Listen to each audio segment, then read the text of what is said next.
Hello friends, welcome to a new lecture on properties of amino acids.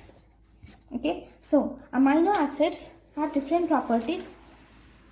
So first, if you see, we have something called as genetic code. Okay, the amino acids have are coded with the help of genetic code. This genetic code contains three nitrogenous bases which are arranged as a group.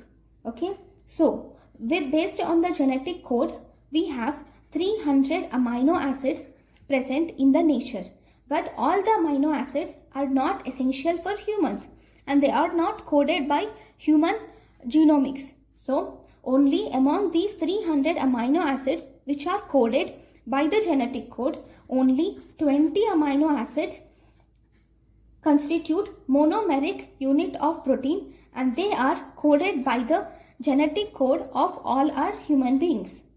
So sometimes some amino acids are not coded by the genetic code, and those amino acids which are not coded by the genetic code are called derived amino acids. These derived amino acids are not coded by genetic code. So these derived amino acids can be present in proteins or they may not be seen in proteins. So they can be present in proteins which include hydroxyproline.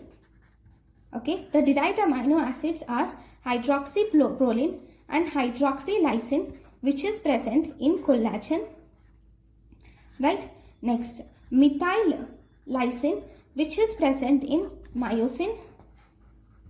Gamma carboxy glutamate, which is present in vitamin K gamma carboxylation, and we have cysteine, which is a derived amino acid which will combine together to form. Actually, cysteine is formed by combination of an amino acid two molecules of cysteine amino acid. Two molecules of cysteine amino acid combine to form a derived amino acid called cysteine. This cysteine is actually present in insulin and immunoglobulin. It is present in insulin and immunoglobulin.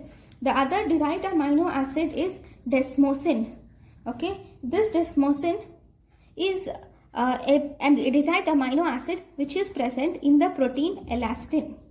Right, so these are the derived amino acids which are a part of proteins, like hydroxyproline and hydroxylysine in collagen, methyl lysine in myosin, gamma carboxyglutamate in vitamin K, gamma carboxylation, cysteine which is a part of insulin and immunoglobulin, desmosine which is a part of protein elastin. Then if you see, some of these amino acids are not included in proteins, but still they have some good importance, okay, in biochemical processes of human beings. So those include, we have derived amino acids like ornithine, citrulline, arginosuccinate. We have ornithine, citrulline, arginosuccinate. These ornithine, citrulline, arginosuccinate are actually used in urea cycle. Right? These are derived amino acid. Then we have homocysteine, which is formed from methionine, which is also a derived amino acid. Then we have homoserine, which is a product of cysteine biosynthesis. In the cysteine biosynthesis, homoserine is formed. Then we have glutamate gamma semialdehyde. Glutamate gamma semialdehyde is a derived amino acid which is involved in serine catabolism. Then there are some amino acids which are coded by stop codons. What are stop codons? Stop codons are UAG, UGA, UAG. Okay. Now the stop codon UGA codes the protein selenocysteine. Actually, this is a new protein. which is 21st amino acid, which is named as 21st amino acid. Precursor of this selenocysteine is serine. Actually, this serine gives rise to cysteine. This cysteine combines with selenium and sulfur of cysteine is lost. Okay, sulfur of cysteine is removed and selenium is added, resulting in the compound selenocysteine. Okay, this selenocysteine modification is by, this process is occurs by co-translational modification. This occurs by co-translational modification. It is coded by the UAG protein. With this coding of selenocysteine by UAG protein is called as recoding. Okay, this process of coding selenocysteine by UGA, which is stop codon, is called as recoding. And the element of mRNA which is important in recoding is, there is cis element of mRNA which is very important in this recoding, where the stop codon UGA is coded for the amino acid selenocysteine, which is 21st amino acid. This selenocysteine is active site of certain enzymes, like we have thioredoxin reductase, glutathione peroxidase, iodothyronine deiodinase, and selenoprotein P. Thioredoxin reductase, glutathione peroxidase, iodothyronine deiodinase, and selenoprotein P. All these, the cofactor is selenocysteine. Okay. Then we have the next amino acid, the next stop codon which is used for coding an amino acid is UAG. This UAG is used for coding an amino acid called as pyrrolysine. This amino acid pyrrolysine is called as 22nd amino acid. It is coded by the stop codon UAG. This is also coded by recoding process. Okay, the element PYLS element of in mRNA is very important for this coding of UAG stop codon for the amino acid pyrrolysine. Right, next. This is one property. Then the next property of amino acid is called as isomerism. We have isomerism of amino acids. Okay, isomerism is amino acids are divided into two isomers. We have L isomers and we have D isomers. L isomers are normal and they are naturally occurring. Then D isomers are naturally present in certain certain places in our body, and they are also present in bacteria also. The examples of D isomer which is present normally include, we have free D serine, free D aspartate.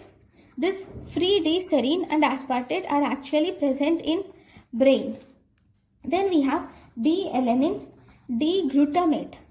These are present in cell walls of gram-positive bacteria. These are present in cell walls of gram-positive bacteria. D-alanine and D-glutamate are present in cell walls of gram-positive bacteria. Then we have Bacillus subtilis. This Bacillus subtilis secretes D-methionine, D-tyrosine. It secretes D-methionine, D-tyrosine, D-leucine, D-tryptophan. Okay, it secretes D-methionine, D-tyrosine, D-leucine, D-tryptophan. All these are actually used in the formation of biofilm. This biofilm will actually prevent the antibiotics from acting on this bacteria.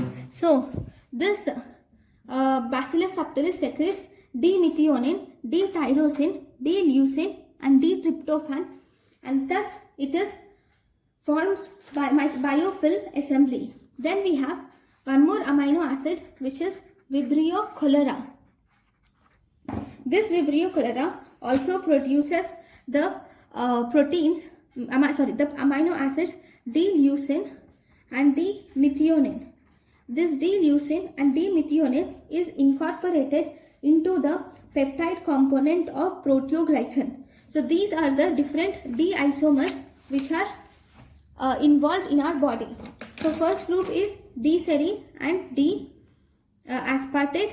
Then we have D-alanine and D-glutamate. In the cell wall of gram-positive bacteria, we have Bacillus subtilis secretes D-amino acids like D-methionine, D-tyrosine, D-leucine, D-tryptophan, which are important in biofilm formation.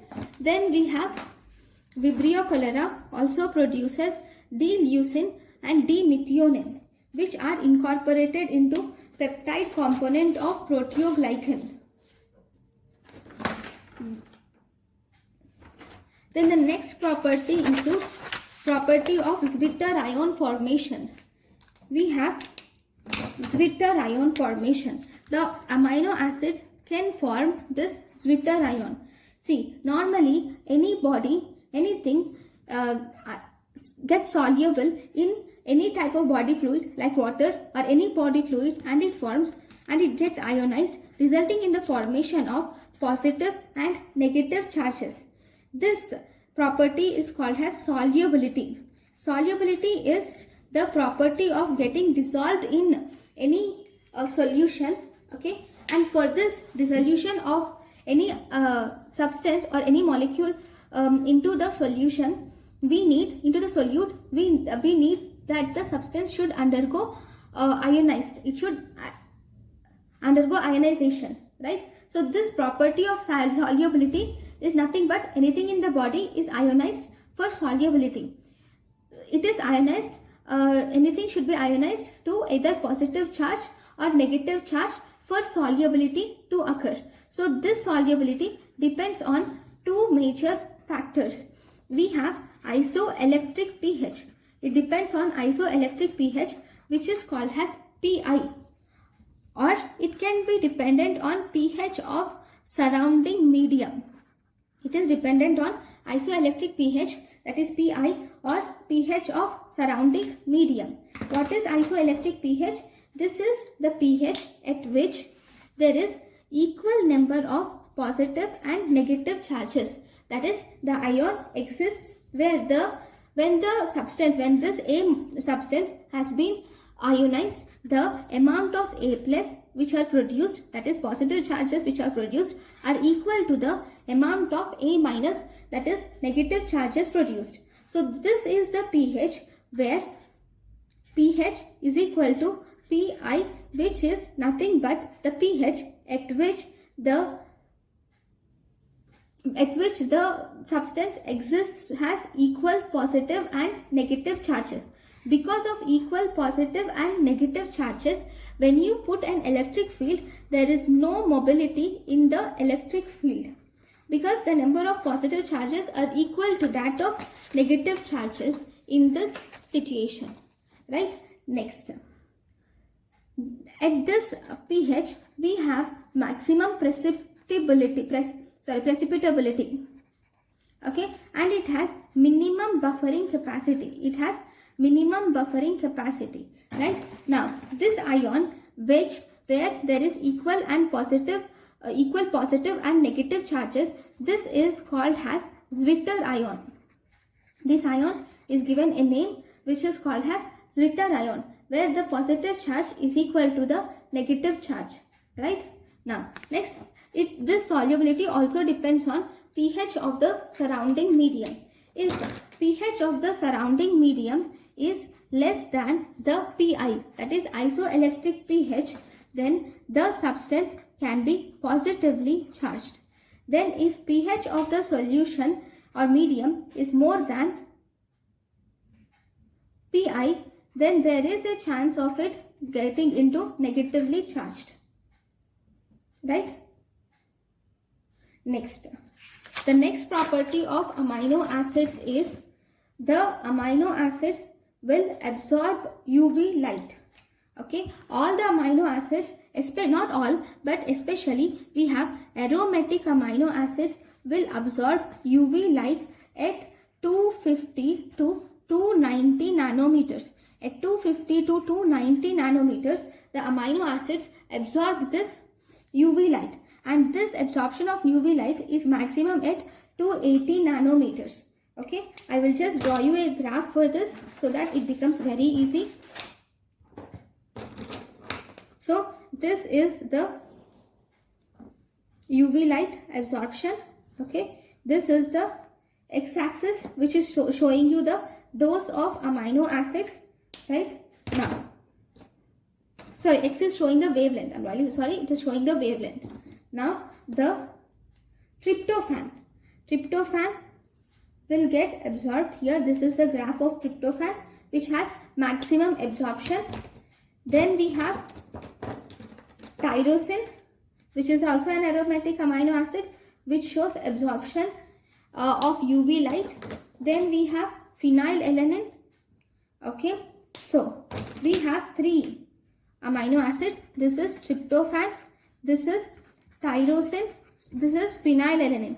Based on the graph itself, you can tell that tryptophan has maximum absorption of UV light when compared to all the rest of the aromatic amino acids, right? Next. So these are the important properties of amino acid. Thank you guys for watching my lecture. Thank you.